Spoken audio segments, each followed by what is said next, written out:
8:35, ya estamos de vuelta aquí en Pauta de Análisis con nuestros columnistas para el análisis. Paula Walker, consultora en comunicación estratégica, y Hugo Herrera, analista político, doctor en filosofía y académico de la UDP. ¿Cómo están? Muy bien, buenos días. Buenos ¿Cómo días. están? Pasaron la noche de largo analizando, viendo quiénes se inscribieron, quiénes no, cuáles son los nombres que van de un distrito a otro. Por ningún motivo. ¿Quién perdió, quién ganó y todas esas cosas? No. Pero estamos al día, pero no pasamos sí. la noche largo. No, oye, pero bueno, ¿cuál es la sorpresa para ustedes? ¿La presidencial o la parlamentaria? ¿O la sorpresa? ¿O me quiero pegar con la sorpresa de Bolivia, digamos? Sí. ¿O dónde pondrían el foco? Yo parto, yo tengo dos. A ver. Dos perlitas. Dos perlitas, a ver. Ya, la primera es la presentación de Jadwe. O sea, presentar a Jadwe como candidato a diputado, a mí me parece no solo sorpresivo, sino que realmente es como incomprensible, ¿no? Claro, porque sorpresivo no es tanto en el sentido de que el Partido Comunista lo había dicho. Lautaro Carmona lo dijo el pero domingo en ocurrió. una reunión. Claro, el tema es que ocurrió. El tema es que ocurrió sabiendo que esto puede significar, ¿no es cierto?, un traspié futuro. Y no solo futuro, yo creo que es un traspié presente. O sea, hoy día... Sí, me refiero al tema legal. Es presente en el sentido que puede tener quizá un costo político, no sé. Claro, o sea, yo creo que va a tener un costo político para la campaña de Janet Jara en lo inmediato. O sea, hoy día, si yo fuera o estuviera en cualquiera de las campañas de la derecha, haría gárgaras hoy día, todo el día, con justa razón. Entonces esa es mi primera perlita, después si quieren la desarrollamos. Solamente voy a poner que estaba leyendo que Aedo, ¿cierto?, que es como el vocero de la campaña de Janet Jara, sí. de la democracia cristiana, Estuvo ayer sale en Tolerancia cuestionando Cero, ¿no? y dice, cuesta sostener para el PC que van a enfrentar la delincuencia si presentan a un candidato que está con problemas legales. O sea, ya... Con lo cual lo llama delincuente. Claro, desde Sí, adentro. El senador Lagos Weber ayer aquí tempranito también decía que lo podía opinar respecto a la vía de otros partidos y a todas esas formalidades. No, ellos nunca pueden opinar mucho. Todas esas formalidades, pero que no. No, es impresentable, es impresentable. Esa es mi primera perlita. Y mi segunda perlita es la competencia que decide hacer el presidente de la UDI, Guillermo Ramírez, en Recoleta. O sea, él que podría se cambia de distrito. Sí, porque él era del distrito 11 y dicen, claro, uno dice, tenía asegurado su reelección y en cambio sale de la zona de confort para irse a meter a un distrito que no es más bien oficialista, ¿cierto? Pero además se lo dejan en bandeja. Porque imagínense en ese mismo distrito, que lo estábamos conversando recién con Hugo antes de entrar, porque llegamos muy temprano para que no nos reten. Entonces conversábamos que la UDI había estado siempre muy fuerte en Recoleta con el alcalde Cornejo y bueno, y ese periodo. Entonces vuelven a tratar de reconquistar, ¿no? Recoleta. Pero además con un candidato que tiene problemas con la justicia, como es Jadwe. Así que esa pelea ahí... Distrito 9, ese es el distrito que va a estar famoso. Además súper conectada con la campaña presidencial, a mí me parece de una torpeza gigantesca. Esas son mis perlitas para partir. Hugo Herrera. Yo creo que ahí está el problema también de la personalidad de Jadwe, que un poco lo vimos en el debate en las precandidaturas presidenciales pasadas. No es muy delicado el hombre, no tiene mucho remilgo. Y creo que es un problema efectivamente porque Ramírez va con toda la fuerza de un UDI así como antiguo, digamos, bien purista. Entonces creo que puede hacer algo ahí. Yo el que creo que puede ser un asunto relevante evaluar, la elección que creo que puede ser relevante es la de Elisa Loncón. Ella va en la Araucanía. Sí. Entonces, yo creo que el Frente Amplio también tuvo un rol raro en esta vuelta. El Frente Amplio no quiso llevarla. No, quería, o sea, lo pasó con lo mismo y con Gustavo Gatica, con Gustavo Gatica, que sí que no. Pero es que tironean igual a las personas un rato, después que quedan como chalecos. Ahora, yo creo que la Elisa Loncón es importante porque vamos a ver si es de verdad o es una creación publicitaria, digamos. Sí. Porque siempre ella ha alegado representación del pueblo mapuche.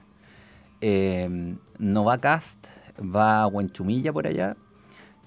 Pero si llegara a no salir, creo que la tesis de la ficción, digamos, del personaje armado se afirmaría. Sí. Y la tesis de Elisa Loncón en el fondo como una santiaguina que con un currículum medio armado, digamos, que no tiene muchas uno ve la expresión de ella y lo que sostiene como currículum y no hay una inconsistencia, digamos. O sea, tú estás apostando a que no, en el fondo se va a demostrar, si es que no gana, que no tiene la representación que ella dice tener del o sea, pueblo tendría que ser mapuche.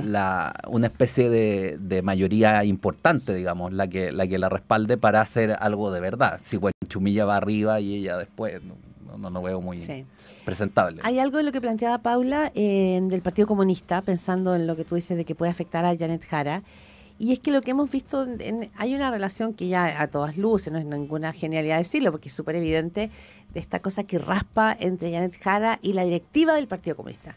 O sea, Lautaro Carmona y la directiva saben que la situación de Daniel Jadwe, porque saben que esto va a generar ruido, a lo menos. Y sabe que ese ruido puede afectar a la candidata, que es militante de su partido. Entonces, salvo que esto sea una competencia que se está liberando al interior del Partido Comunista respecto de quién va a tener la hegemonía, no en la izquierda, en el PC, si el sector Jara o el sector... ¿Quién lo podría explicar por qué el PC hace algo que sabe que podría afectar a su candidata? Mira, es como raro. Sí, yo comparto la hipótesis de una gran amiga que dice, ¿está disponible el Partido Comunista a perder en esta vuelta en manos de una socialdemócrata? Es decir, ¿qué sentido tiene para el Partido Comunista dar una pelea a ultranza cuando en realidad ellos sienten que la candidatura de Jara no representa ni la mirada, ni los valores, ni la mirada como más doctrinaria para un sector del PC? Claro, más que Jara misma es su candidatura. Digo, lo separo porque claro, es evidente que Janet Jara, más allá de que ella diga que es socialdemócrata o no, es del Partido Comunista, lo es desde los 12, 14 años. Desde siempre, y una mujer con esa historia, sí, ¿no? O sea, lo que tú dices es que la candidatura y en lo que se ha transformado, por las razones que sea, y en lo que se irá transformando, se aleja cada vez más de la esencia del Partido Comunista o de los duros del Partido Comunista. Entonces, claro, seguimos con Jadwe, seguimos con nuestros postulados, somos parte de 9 partidos que están debajo de la candidata Jara, y entonces sí, nos vamos a jugar, pero tampoco nos vamos a desangrar, porque también nos vamos a desperfilar si nos desangramos. Y el Partido Comunista está probablemente poniendo dique a una izquierda que vaya más allá del Partido Comunista y que no florezca en medio de una situación que puede ser un poco imprecisa en los límites doctrinarios, ¿no? Interesante ese punto. ¿Hugo? Sí, yo creo que los comunistas tienen un problema grande con Jara, porque el problema que yo le veo a Jara, y esto trasciende, me parece, la cuestión del conflicto interno, es que cuesta creerle. O sea, ya ha aparecido desde el episodio de la cosecha, digamos, en adelante, ha aparecido varias veces diciendo afirmaciones que después se demostraron falsas y que debiera haberlas sabido cuando las dijo. Entonces, parece que no es tan amiga de la verdad como se exigiría un candidato presidencial, digamos. 2 frases hasta ahora. Sí, pero importante, o sea, no son detalles. Y lo otro... Sí, AFP y... Las frambuesas o las frutillas. Claro, las frambuesas, frutillas guinda. Claro, sí, unas eran del árbol, pero es imposible equivocarse, digamos, no tiene sentido. Y son errores torpes porque se le nota demasiado como el lobo queriendo hacer valer una piel de cordero.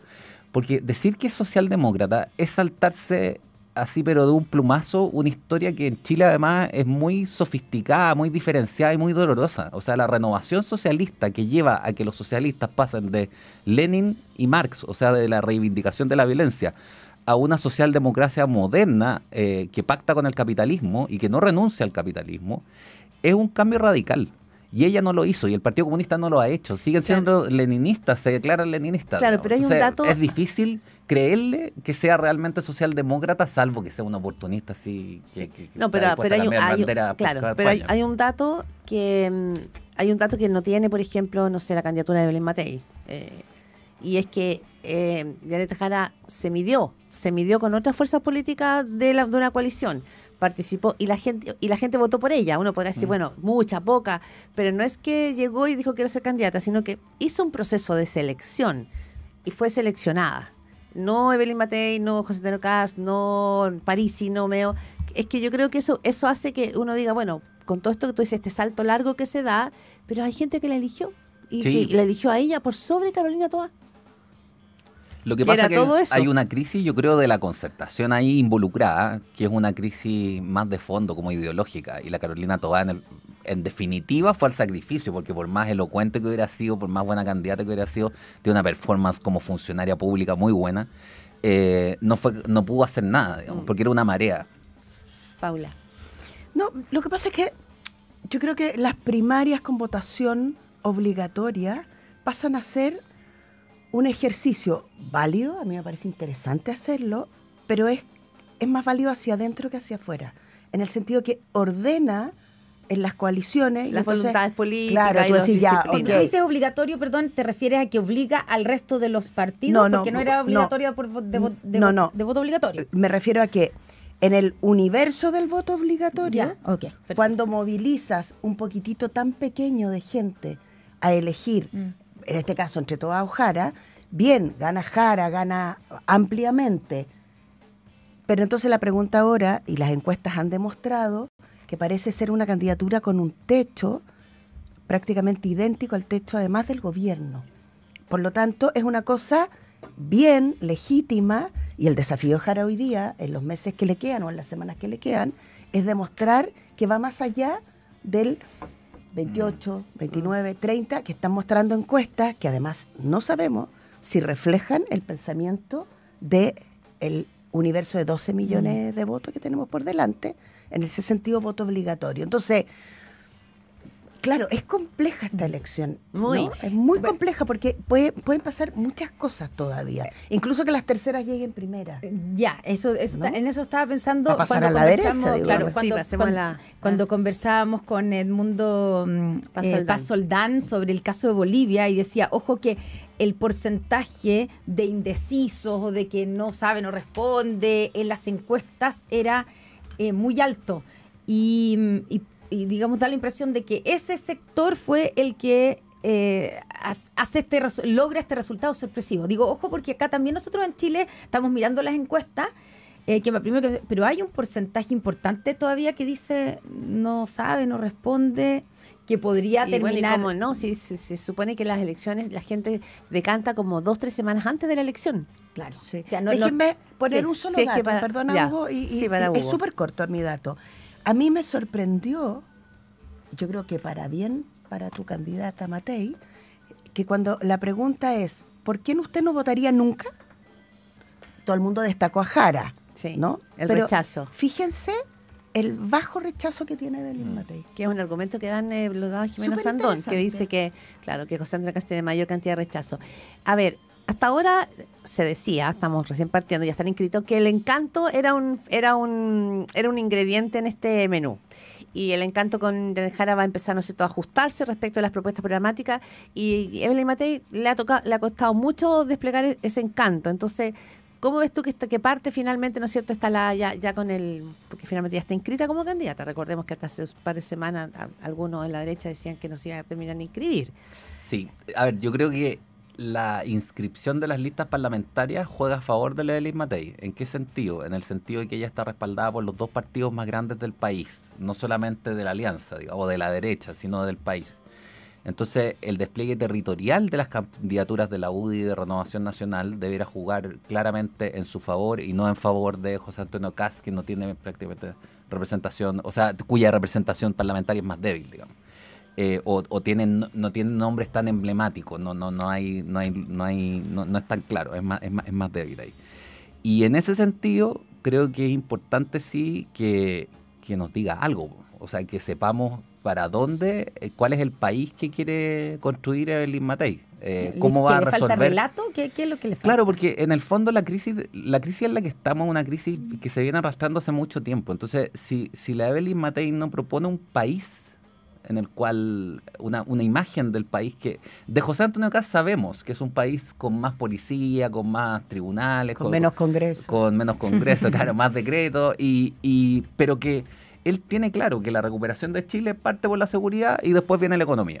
Y uno puede estar de acuerdo o en desacuerdo, pero sabe a qué atenerse.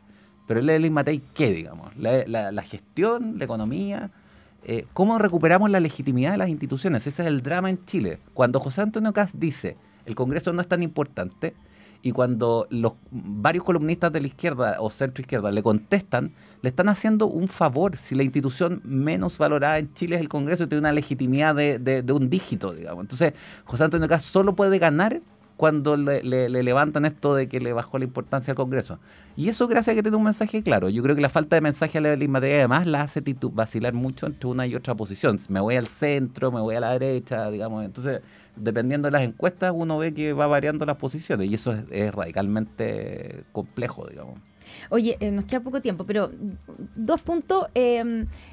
Ayer, junto con las candidaturas presidenciales, tenían que inscribir sus programas o lineamientos de programa. Y nuevamente los ojos están todos puestos en el programa de Janet Jara, de que si venía esto, no venía lo otro. Por ejemplo, sigue hablando en el programa de, no le llaman salario vital, sino que como ingreso vital. No se incluyó el aborto libre, por ejemplo, que entiendo que eso fue también como una condición de la DC.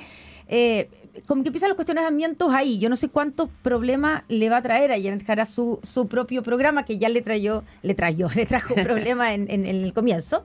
Eso es un punto.